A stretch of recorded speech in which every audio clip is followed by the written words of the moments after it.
I have to say that I am completely torn with Battlefield 5. Each time I play it, I'm on either side of the fence. I either really enjoy something or I really hate it, and quite often it is extreme ends of the scale, and it's one of those games so far in the beta that is really tearing me apart when I'm playing it. I can't decide whether I absolutely loathe the thing or it's okay and that it will be good in the future. I think on top of that, you've got the problems that the game has had with marketing that has left a really sour taste in my mouth overall, which is kind of clouding my judgment. But if I try and look at the game objectively, I think I've come up with quite a good review of the beta so far and some things that I really think DICE should do in order to improve it when they update the game, possibly bring us a second beta, or if not, we'll have to wait for the full release. But hopefully some of this stuff is sorted out.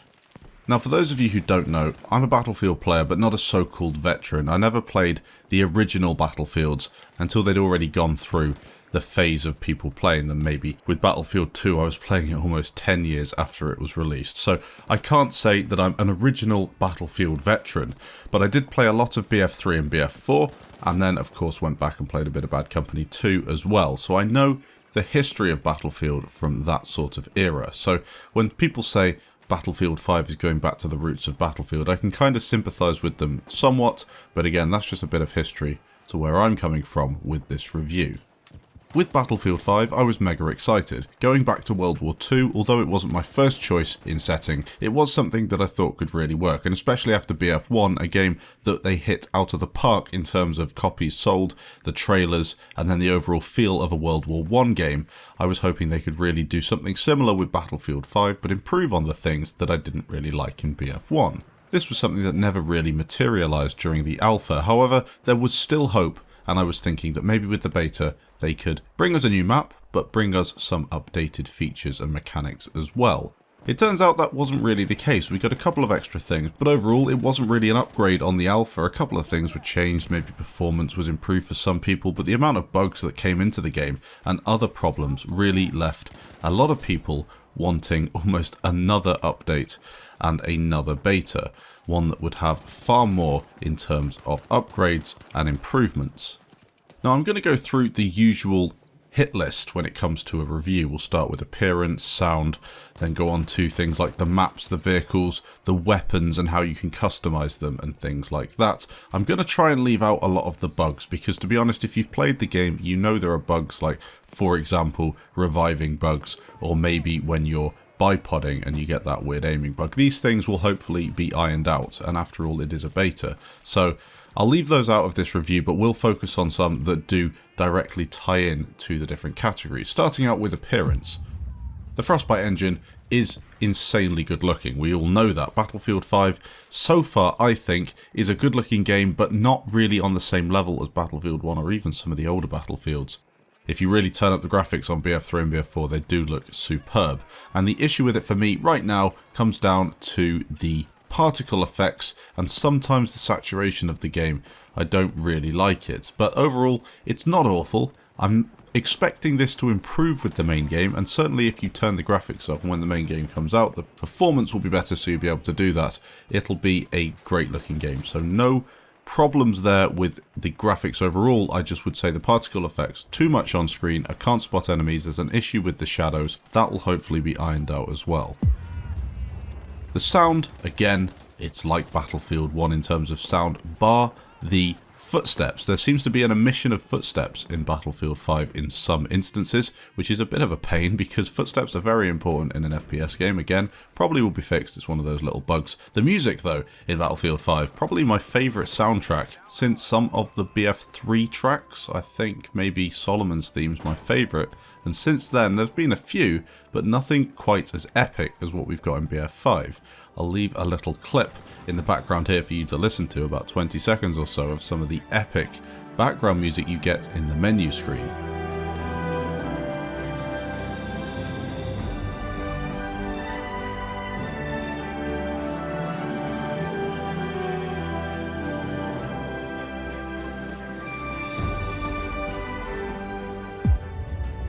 Now something that everyone will be familiar with, the two maps we have on offer, Rotterdam and Narvik. Rotterdam being the newest of the two, Narvik of course we had access to in the alpha. Two very different maps, Narvik is far more open with a bit more natural cover and an interesting flag layout next to the water. You've also got more access to vehicles in the air, which changes the way the map plays. With Rotterdam, it's much more similar to Amiens, I would say, in BF1. Not a direct copy, but that sort of warfare. Urban, a bit of vertical gameplay as well in some of the terraced buildings. It's something that I do quite enjoy, definitely needs refining, but overall, it's a great map for close quarters combat, especially as an infantry player. More cover is needed in sections, especially on the railway line and the bridge, but overall this is a beta and it will definitely be updated before the main game. We'll hop on and look at the vehicles very quickly, but I'm not going to spend a lot of time here because I was incredibly disappointed with the vehicles. They haven't really been improved that much since the alpha. The damage has been upgraded a bit, but there's certainly things that will be changed before the main game. Overall, I'd say big negatives. The tank turret turning speed is a massive problem. I know people say that it's more realistic and that it offers infantry a larger chance to get away from a tank that can spin its turret round and hit you, but to be honest, the turrets never turned that quickly. They did turn fast, but not that quickly, and also there are far more ways of changing the way tanks interact with infantry rather than just slowing down the turret. Also think of the speed your soldiers are moving, jumping with Panzerfausts out of windows, firing things from midair. This would never happen in real life. The game is still very much an arcade game, so having tanks that maybe can react slightly faster than they would in real life is not an issue. And again, there are different ways of modifying the way tanks interact with infantry. You don't want tanks farming infantry all day, you really want tank versus tank, and then maybe a bit of tank versus objective gameplay, so they go in, kill players on the objective, and move on. You don't want tanks sitting on hills just farming infantry. That's not fun for anybody, except the guy sitting in the tank who doesn't have to do much apart from click mouse button 1. Overall, I don't mind the TTK at all in Battlefield 5. I think it's pretty good, it's fast, it's quite harsh, but I think some of the issues people do come across are down to issues with possibly netcode. I hope it's not netcode, but netcode and things like that. Often you have players spawning in with spawn protection too, which is a pain, but these things aren't linked directly to the gunplay itself. I enjoy it, I think it's fun, it's a new challenge, and I'm pretty happy with the changes they've made since the first alpha. Didn't really like the second alpha that much, but the third, or the beta, is pretty fun, and again they will be refining this before the main game comes out. As for the weapon upgrades, this is something that really divides opinion. Some of you listening to this will probably quite like the upgrade tree or the skill tree or whatever they've called it, where you can upgrade certain sections of your weapon.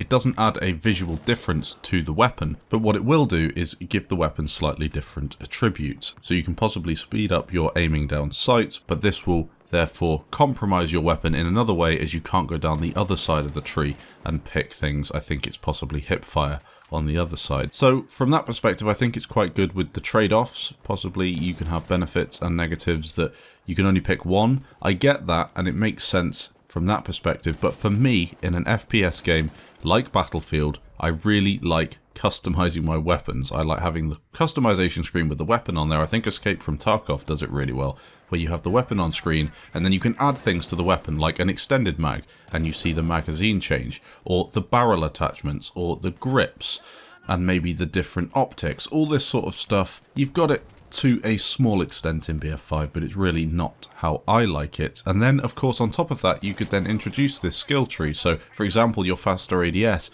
that would be applied to your weapon, maybe specifically to one weapon, by adding on a grip possibly to your weapon or something like that. And that's the way round they could do it. I feel like a skill tree is really quite simplistic and boring and not something that I would revisit a whole lot. But then again, that is a small gripe of mine, maybe not something everybody shares. I'm of the opinion that if DICE are going for a realistic World War II game, and this is their attempt at a realistic World War II game, they're completely miles away from the bullseye. It's just not even close. There's so many things that are just not true to World War II and embarrassing if that was what they were going for. But to be honest, I'm looking at it like they're going for their own weird steampunk take on World War II, which fits in quite well with a lot of the stuff you see in game. And no, I'm not just saying women shouldn't be in the game. That debate's been rinsed for all it's worth. I'm just saying there's a lot of stuff in the game that isn't really like World War II at all. And it's a game, so whatever. If it's fun, it's fun. In terms of the customization, we haven't seen a lot of it yet, so we don't really know how far this is going to go. To what extent will you be able to completely change your character? And let's just move on from the little thing of customization, and it doesn't look like World War II, and look at it from a different perspective. When you look at an enemy soldier in previous Battlefield games, and remember you also had spotting in previous Battlefield games, you could work out what they were, like what class. Maybe you could work out their health as well, because sometimes the spotting system would have their health there. You could definitely see the faction they were from their camo and maybe the way they were dressed. Battlefield 1 did this fairly well. You could definitely tell the French because they were wearing the blue, and then the Germans were wearing that sort of gunmetal grey colour. At least that's what it looked like to me. Now, with the current system that DICE are implementing, it's clear that they're wanting people to pay extra money for customization and for different cosmetics. That's clear to see. That's the angle they're coming from. It's not to give people more options of customization. It's a money-making game. So what I think we will definitely see is a lot of different customization, a lot of quite significant changes to soldiers, and it will be very difficult to determine what faction that soldier fights for. This is fairly unusual. I think people will start to realise that customization, when done to this extent, might be a bit of an issue just because of the way the game plays and the changes that we'll see, especially when spotting's been removed. I think it might be a bit of a problem overall, and not one that we'll see until the games come out and then people start unlocking different things and applying them to their characters. You're going to almost have characters in a similar way to how you have in PUBG. You know how everyone's looking to make their character as weird as possible and as wacky as possible. You will definitely see that in Battlefield 5, and if something is possible, people will do it, and it will really take away from the authenticity of that steampunk World War II. That doesn't really make any sense, but you get what I'm saying. It's going to change the way the game plays and probably have a detrimental effect overall. Now looking on to Attrition. This is again something that I love at times and hate at other times. Personally, my fix would be, and this is not one that DICE will implement, but my fix would be having a normal Battlefield mode in a similar way to how we had with BF4 and maybe BF1, remove a bit of the spotting, tone it down a little bit, maybe have reviving as it is at the minute, but you spawn in with your ammo and the medics have the health and you regen your health as normal. I'd then have a hardcore mode which would really take the attrition that we currently see in BF5 and take it to the next level, and you'd have a proper game with proper attrition where you have to go to the supply stations to pick up your ammo. If you're not tactical, you run out of ammo, that's your own fault and you have to rely on teammates. That way you've got two different sides to the game, and I know a lot of the hardcore players much prefer the attrition, whilst the other players who played the normal Battlefield mode don't so much like it, and there are exceptions to the rule. There are some people who think attrition's great and some hardcore players that probably don't like attrition at all, but I think maybe having the two different sides would work and everyone would be happy, and there will certainly be enough players to populate servers for the first 6 months of the game's life. You could have hardcore and non-hardcore and it would be absolutely fine. But there we go. DICE are clearly focusing on tweaking the attrition they have at the minute. Possibly increasing the amount of ammo you have when you spawn in, maybe have it so you can grab ammo and health off teammates like you could in Battlefield Hardline, and possibly dropping health and ammo on everybody who dies, so you'd get health from medics that die on both teams. You could maybe get ammo from people who die on both teams. We'll see. There's definitely ways they can change it, but overall I think what's going to happen is it's almost going to be like they change the attrition system so much that you've always got ammo and you've always got health, and there's no point in the attrition system being there at all. So it's either got to be one or the other, and they can't really have both unless they do the separate modes like I said. One of the largest changes in the Battlefield beta is the removal of 3D spotting. The scouts do keep their spotting somewhat because you get the periscope, and I'm really torn between that removal of spotting. Firstly, I think it definitely adds new gameplay experiences for everybody, and it can be quite interesting to have that spotting removed, but at the same time it's very different to what we've experienced in Battlefield previously. I thought BF3 and BF4 were fantastic games. BF3 was superb, bar some of the bugs it had in it, mainly the problems with servers being only 10 Hz, but overall that game was pretty much spot on, and people are still playing it today. That's how good it was. That game had spotting. Now Battlefield 5 is certainly a lot different. I think what happened is in Battlefield 1, the spotting and the minimap got out of control. It certainly did with the scout players as well, with those spotting flares. I think it was just absolutely awful. And now what they've done is they've really cut that right back, possibly too far. I think maybe having spotting where you can spot players yourself, you have a cooldown on the Q button when you spot things, and maybe things that you spot disappear after 5 seconds no matter what, and you can only spot a couple of things at a time and only your squad can see them, might be quite a good compromise. At the minute, the little target thing that you hit and it shows where something is, it doesn't really make too much sense because people just spam it everywhere, so it's not tactical in my opinion at all, unless you're on comms with the people who are using it. That's just my 2 cents on 3D spotting. I didn't really mind it in BF3 and BF4, I just think it could be cut down a bit from those levels we saw in BF3 and BF4, and definitely down a lot from what we saw in BF1, not to the extent it's been done right now. So let me know in the comments what you think of the beta so far. This is me kind of wrapping up that beta experience into one video, quite a long one actually when I look back at the length of this commentary. The gameplay in the background is of course me playing on Narvik and Rotterdam. I have enjoyed myself, but have also been very frustrated at times. I would say that this beta has definitely torn me into, it's 50-50. I'm not sitting on the fence, I'm definitely on both sides. Some things I hate, some things I like. And as long as DICE improve all those bugs and definitely move the game forward, I think we could have a nice game. They've certainly got the time to do so as the release of the game has been pushed back. Thanks for watching guys. Remember to leave your opinions in the comments and I'll catch you in the next video.